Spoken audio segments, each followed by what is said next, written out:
Thank you for being here. Miigwech for having me. It's a wonderful day. Why is it a wonderful day? So this year is the 28th version of National Indigenous Peoples Day.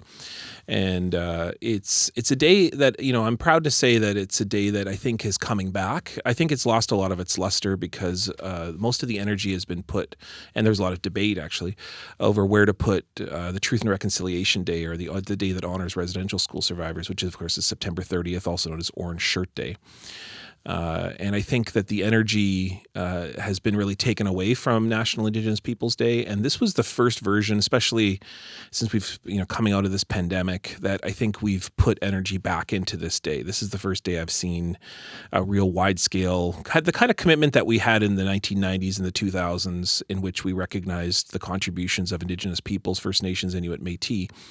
And I'm seeing that in businesses. I'm seeing that on the streets. And so we have to remind ourselves, and I think work hard to not just make this a day. And I think that the energy was like, oh, let's all wear orange shirts on September 30th. But June 21st, the summer solstice, is a very ceremonial, important day. I don't know if anyone saw the moon last night, but it is the richest moon of the year. It's the most full moon of the year, and that's what we talk about when we have the summer solstice, the longest day of the year, which is recognizing the gift of this grandmother who looks down on us and says, "Are you all taking care of each other?" Oh, that's lovely. Are we taking care of each other better now? Well, I mean, the fact is that we are in the wake of a trial involving an admitted serial killer of murdered missing Indigenous women and girls, and searching of a landfill, which take place in the fall. We have an overabundance and a disproportionate amount of Indigenous children in the child welfare system, in the jails. You just have to look outside in Winnipeg to see that there are, encampments now that there hasn't been before, and those are all predominantly Indigenous people. So we are in ground zero of Canada's colonialism. But one thing I frequently write about or think about is the fact that we are the first steps after Confederation. We are the place in which that we have inherited the most amount of violence since Canada's founding back in 1867. But we're the first treaty. We're the first numbered treaty of this place, of Canada. And so as a result, we've been at this kind of the longest, and we've got the most amount of ideas and innovative solutions because every single Manitoban is related to each other, or working with each other, or thinking about each other. You can't drive through Winnipeg and not think about colonialism. Like, it's impossible. Even those who want to, perhaps, where they've learned that certain really stereotypical problematic ideas about Indigenous peoples, you just can't deny it. You can't just go, oh, well, it's very obvious that Indigenous peoples have inherited the most amount of violence in this place, and have therefore inherited the homelessness and the addictions. And nobody chooses this life. This was imposed upon. And so therefore, then you also notice, oh, we've got an Indigenous premier. A First Nations premier. Oh, we've got First Nations, Inuit, Métis people who are making the biggest financial investments in this city, bigger than any other corporation. And what they're doing is they're keeping all the money in this place. They're not taking millions of dollars and going to Texas or Sweden. They're investing in this place, and they're also becoming the biggest arts leaders. Like, all of the major award winners for Manitoba in arts, in singing, in dancing, in literature, they're all Indigenous. And so Manitoba is put on the map because of our Indigenous contributions. And it's just like way back in the 1860s, going back to the 17th century, it was Indigenous peoples who welcomed people in, taught people how to live in this place, and therefore made us all into what we now call Manitobans. And as a result, we still see that today. We're just maybe seeing it for the first time, or seeing it in a renewed sense of what it looks like for today. And that's truly what makes Manitoba, Manitoba, which is beginning with a sense of indigeneity, and then moving from there to all the amazing other cultures that have been to this part of this place. I'm actually, on a personal level, as you know, I'm from Nova Scotia. I moved here in 2001. I'm grateful to be here in Manitoba, in Winnipeg, at this time that I feel change happening, renewal happening, reckoning happening, the truth being told. Do you think people in other parts of the country feel reconciliation and the need for it as much as Winnipeggers do and Manitobans do? I think in Saskatchewan and northwestern Ontario, where the proportional population, especially in northwestern Ontario, where you can go and see what looks like maybe like in Churchill in Manitoba, where 30-40% of the community is Indigenous, and that means you really can't ignore it. Manitoba, and I'm glad you said in this place now, because I think Manitoba is at this tipping point moment. And if you were to ask me what was that tipping point moment, I would say pretty much from about Idle No More, which was the largest social action movement of peace and justice and kindness. Like nobody was hurt during all of those moments of let's talk about what it means to live together and make sure that not a group of people are targeted by police or by policy or practice. And what does it mean for us to live together? And how does Indigenous success means the success for everybody? And that has never been the other way around. Canadian success has often meant leaving Indigenous peoples behind. And I think Manitoba is at that moment, right? At that moment for the past 10 years or so, going back to about 2012. And that there's been a tipping point in which Indigenous peoples are becoming this major force within the economy, within the political climate, within the social climate. I was at the graduation this week. I've been doing graduation speeches all week, but the one that really has been the most impactful to me, and days later I'm still thinking about it, is what's they call the urban circle, which is hundreds of people in Winnipeg's North End who are often disenfranchised people coming out of the jail system, people who are single mothers, people who have been living in situations of poverty for a long period of time, getting their very first certificates, being able to go to college and get their trade certificate or their apprenticeship. I've never met a group of happier people and their families of getting a piece of paper that then can give them opportunity. And one of the things that was announced there was that of this 150 or so graduates that were coming through, 92% of them have jobs, like as of today, before they even finish their diplomas and their certificates. And that's remarkable. That's what Manitoba looks like. That's the future of Manitoba. And you see that kind of everywhere in different places. You see a lot of hope here. Like you can get focused on the despair, and that's easy.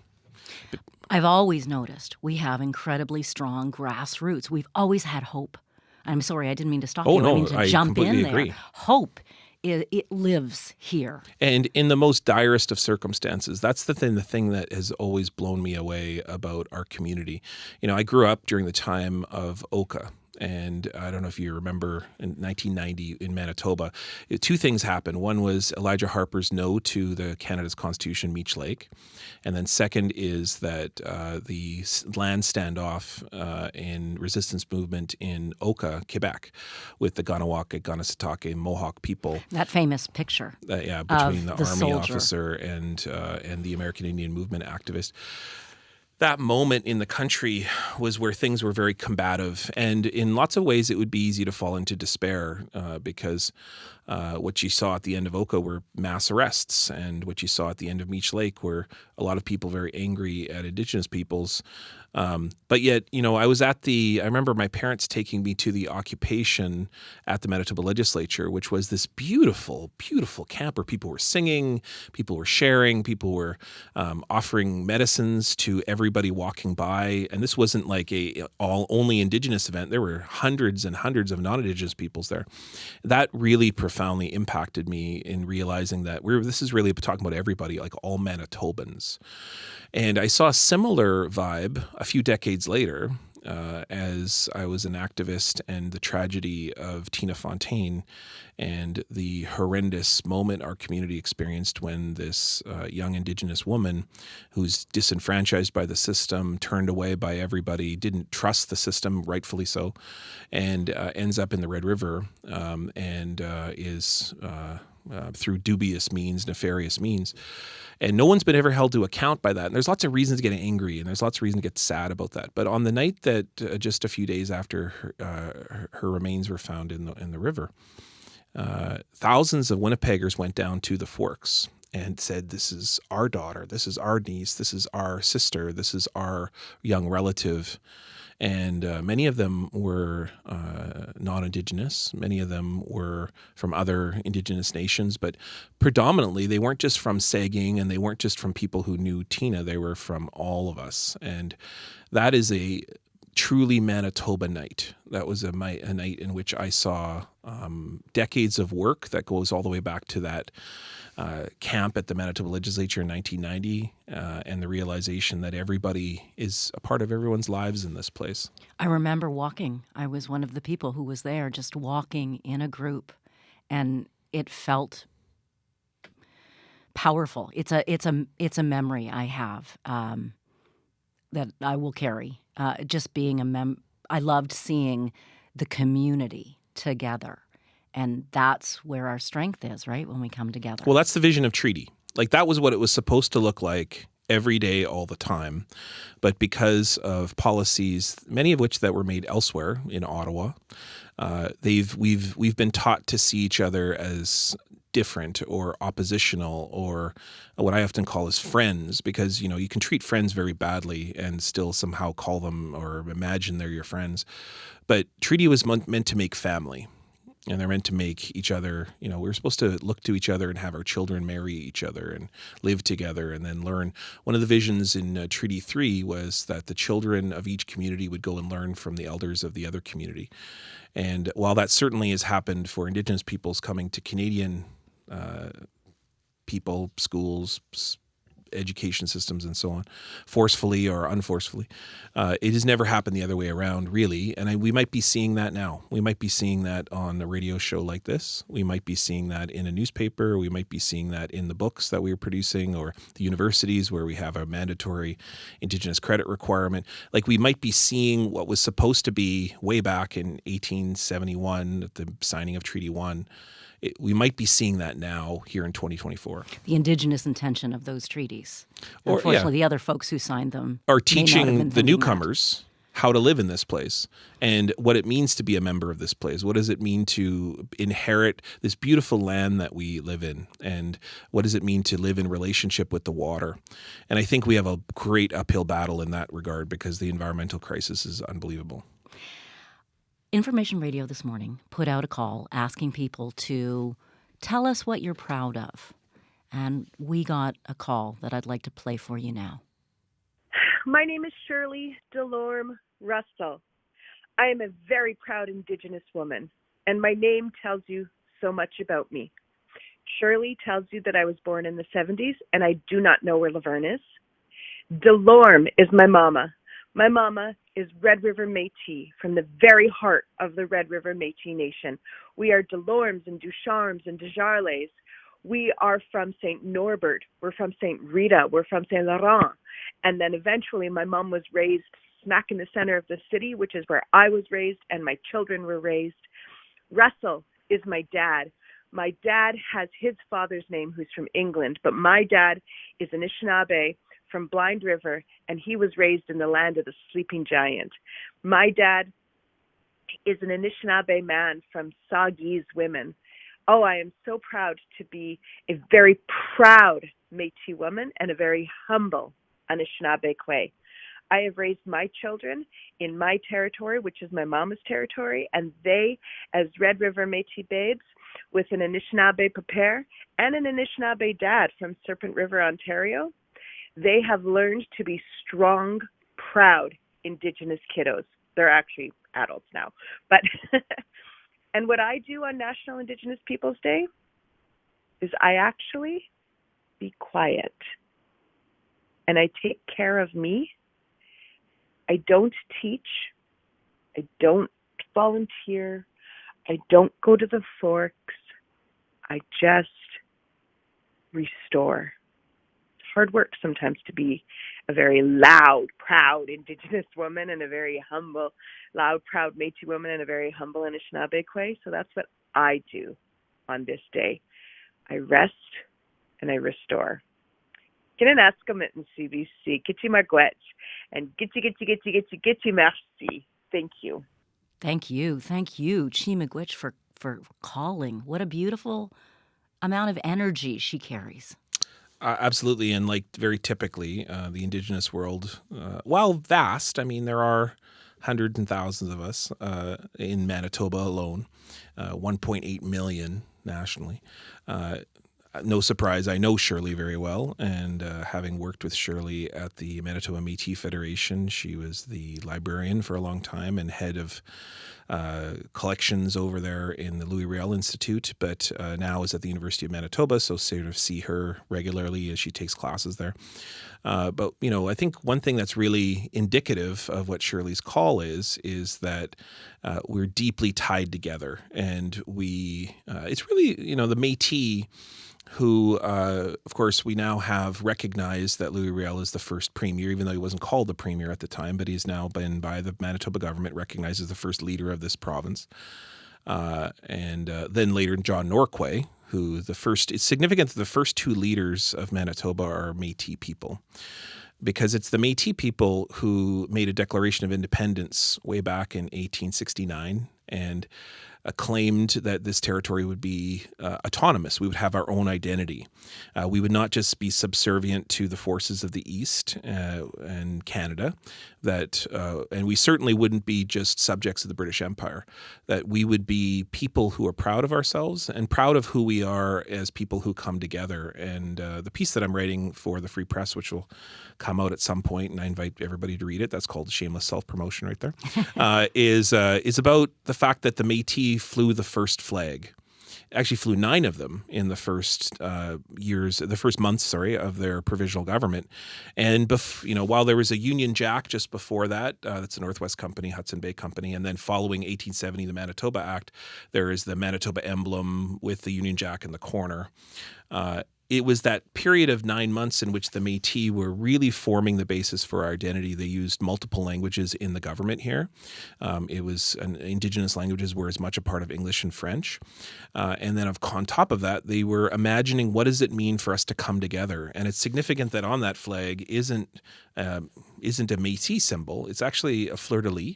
And it's a recognition of Irish nationalism, which is a rejection of British nationalism, which tells you a lot about the forces within Manitoba, that what they were doing was we were articulating what was truly Manitoban. Like, what does it mean to be from Manitoba? And what does it mean to be a part of this land and this water and this place? And it's significant because on the first couple days after they take Upper Fort Garry, the Métis lower the Union Jack and raise a flag that is uniquely Manitoban, completely and absolutely Manitoban. And I'm certainly not a person who perhaps want to say Manitoba first acts, and like certain of our relatives out in Alberta. But I can tell you that, I'm a very proud Manitoban. I'm a product of this place, and that is much Indigenous as it is British and French. I'm a person that comes from all different directions, and I am uniquely a part of this place, and my family has never not been here. So as a result, when I see people like Shirley, I'm reminded that there's many more of us, all of us, in fact. You don't only have to be here for a short period of time when you quickly not just have them in your family, Indigenous peoples in your family, but have them as your best friends, as your colleagues, as the people you share buses with. And of course, the struggles that we all have in this city is something that all of us share. That's the issue of poverty and addictions, murder, missing Indigenous women and girls, and Two-Spirit peoples. This is not an Indigenous issue. This is for all of us. Niigaan Sinclair, thank you for spending time with us today, and thank you for the love you've poured into this place your whole life, and certainly for the last 12 years since I first heard of you when you were going to Morris to talk to an editor. Do you remember? Oh yeah, Yeah, I remember that. That was in the days in which there was a lot of talk about what does it mean for us to live together, and the days of I don't know more, but also really what does it mean to speak respectfully to one another, and that's really what that movement of what I tried to do by bringing somebody a coffee and a donut, trying to speak the most Canadian language I could to a Canadian who was saying some pretty terrible things about Indigenous people. I took a course from your father once, Murray Sinclair, and he said reconciliation begins with making a friend. Make a friend. So thank you for being a friend to all of us all these years. Yeah, miigwech, and I'm really honored to be here. So thanks for having me. Thank you.